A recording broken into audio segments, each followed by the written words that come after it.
Hey, I'm Kenneth Wajda. I'm a professional photographer here in Colorado. Welcome to another one of my photo chats. So today I'm going to talk about what to photograph.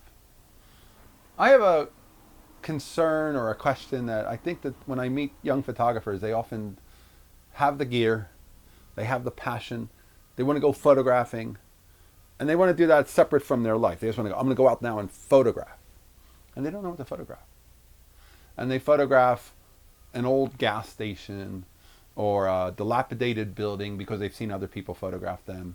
And I often say, do you care about that building? Are you going to print that? Do you want that for your house? And they're like, no. They just like pushing the button. And they have to photograph something and they don't know what to photograph. And I was listening to David Burnett and reading something that he posted, and he talked about, he's a Newsweek photographer who's been around the world. He's photographed world leaders, world events forever. And he was working in the 1970s during the Vietnam War, and he's still working today. He's the guy sometimes you see with the 4x5 camera at press events at the White House. And he's a very creative guy. He definitely works differently than a lot of people. He'll bring his Sony digital along with a Holga to photograph things, just to do something a little different. And he said, I'm just doing it to make a different offering. There's all these photographers lined up photographing the same thing, so I'd bring a Holga or a 4x5 to have a different look to sell to the press. And when these people are photographing these old buildings, I think he has the answer right there of what you should be photographing. Photograph your life. Photograph the things in your life. Photograph the people in your life. Photograph the places that you go. He talks about how when he was in college, even though he's around the world in his lifetime photographing world events, he doesn't have any photographs of his friends and hanging out at the school and just having some beers together and just playing games, doing the things that you do in college. Because nobody thought to photograph that. Nobody wanted to pull the camera out and interrupt the moment we were playing. And you need to photograph that stuff. That's your life. That's the stuff that goes away. Right now, you're sitting in a house that someday you'll be in a different house. Sometime you're working someplace and you won't be working there anymore. And do we photograph that? It's like, well, I'm at work. Why would I photograph that? I worked in a camera store when I was a kid. The Camera Shop Incorporated in Langhorne, Pennsylvania at the Oxford Valley Mall. If anybody knows that store and has a picture of it, please send it to me because I don't have any pictures of it.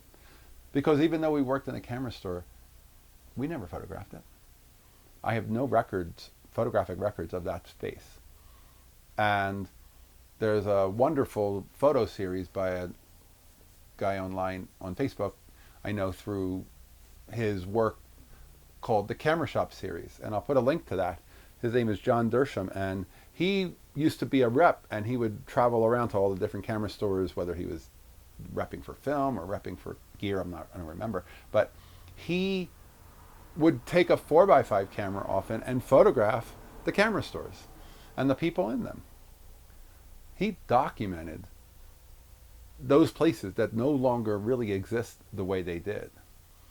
And he photographed the photomat, the little booth outside the shopping center right by my house with a 4x5 camera. And it's a beautiful photograph. Behind it, you can see Robindale Bakery, which is where we got all of our birthday cakes as a kid. And none of that's there anymore. But he photographed my world. And that camera shop, I have no photos of. And other places I work, I have no photos of. I worked at a Jefferson Ward department store as a kid. And we used to go out and play softball. No photos of that. I have friends that I made there that I have no photos of. There's a lot of things that when we're young, we're busy living, and we're not taking the camera everywhere. And now, people are still busy living, but they don't take the camera there. They take the camera to go photograph.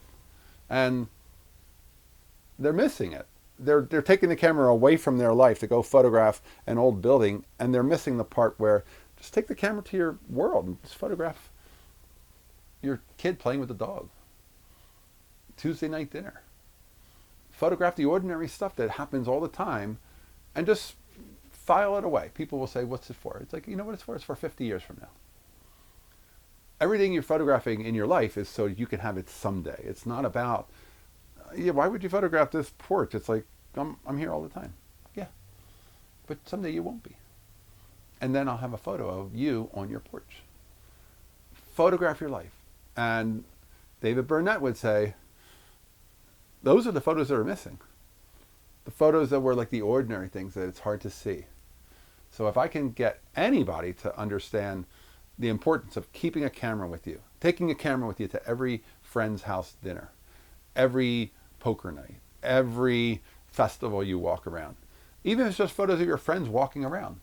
I photograph my friends crossing streets. I think of them all as the Abbey Road cover. They're crossing the street, they're in the crosswalk. I'll just photograph them. The worst that can happen is I don't use them. I have more than one. I have different variations. But we're walking across anyway. Why wouldn't I photograph it? It's usually graphic. Sometimes there's an element of architecture. There's a lot of other people sometimes. Sometimes it's just them. Photograph your world.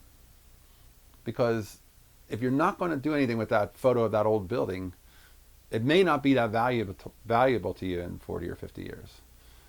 But if you photograph the ordinary things that are part of your world, sitting in college, drinking beers with buddies, those are the photographs that you'll wish you had if you don't take them now. All right, that's today's photography talk. If you are enjoying these, hit the subscribe button. If you can support, hit the Patreon. Thanks to all my supporters. I appreciate you all. I'll be back next time. I'll talk more photography. As always, here's the good light.